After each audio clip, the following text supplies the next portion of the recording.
السلام علیکم دوستو، جیسا کہ آپ کو معلوم ہے کہ آپ کو اجناس کے حوالے سے ڈیلی اپڈیٹ وغیرہ کر رہے ہیں، جو بھی صورتحال وغیرہ بن رہی ہے گندم مارکیٹ کے حوالے سے بڑی خبر آئی ہے۔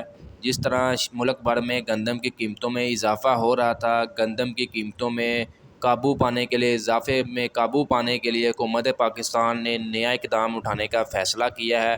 اس کی دوستوں آپ کو مکمل معلومات دیتے ہیں۔ اس کے علاوہ گندم مارکیٹ کے فریش ریٹس وغیرہ آپ دوستوں کے ساتھ شیئر کرتے ہیں، مارکیٹ میں کیا ریٹس وغیرہ چل رہے ہیں موجودہ۔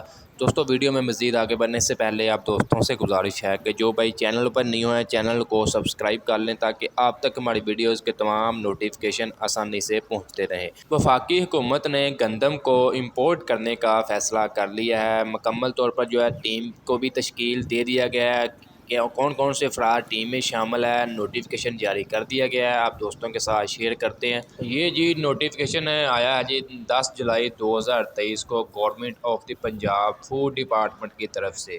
اس میں ڈائریکٹر فوڈ پنجاب لاہور شامل ہوئے مسٹر شاہدہ یاسمین ہیں، اس کے علاوہ مسٹر زاد کیسر ہیں، اس کے علاوہ شیخ Abdul Rauf deputy director food اویٹنگ posting director of, ٹھیک ہے اس کے علاوہ مسٹر اللہ دتا ثاقب ہیں deputy director food, Mr Umair Daraz ہیں سینئر ریسرچ فوڈ ڈپارٹمنٹ۔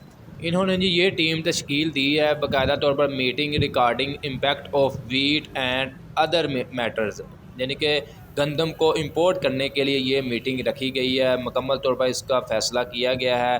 جس طرح ملک بھر میں قیمتیں بڑھ رہی ہیں گندم کی، فی الحال پنجاب بھر میں جو گندم کے ریٹس چل رہے ہیں 4550 روپے سے لے کر 4650 روپے تک، جبکہ کراچی میں 5000 سے لے کر 5300 روپے تک، اسلام آباد میں 4800 سے لے کر 5000 کے درمیان گندم فروخت ہو رہی ہے فی من 40 کلو گرام کے حساب سے۔ دوستو یہ تھی فی الحال گندم کے بارے میں نئی اپڈیٹس مارکیٹ کے حوالے سے آپ دوستوں کے ساتھ شیئر کی ہے۔ مزید اپڈیٹس کے لیے گندم کے بارے میں لمحہ بہ لمحہ اپڈیٹ رکھنے کے لیے ہمارے یوٹیوب چینل واہلہ ایگریکلچر کو لازمی سبسکرائب کر لیں، ساتھ دیے گئے بیل آئیکن پر لازمی کلک کیا کریں تاکہ آپ تک ہماری ویڈیوز کے تمام نوٹیفیکیشن آسانی سے پہنچتے رہیں۔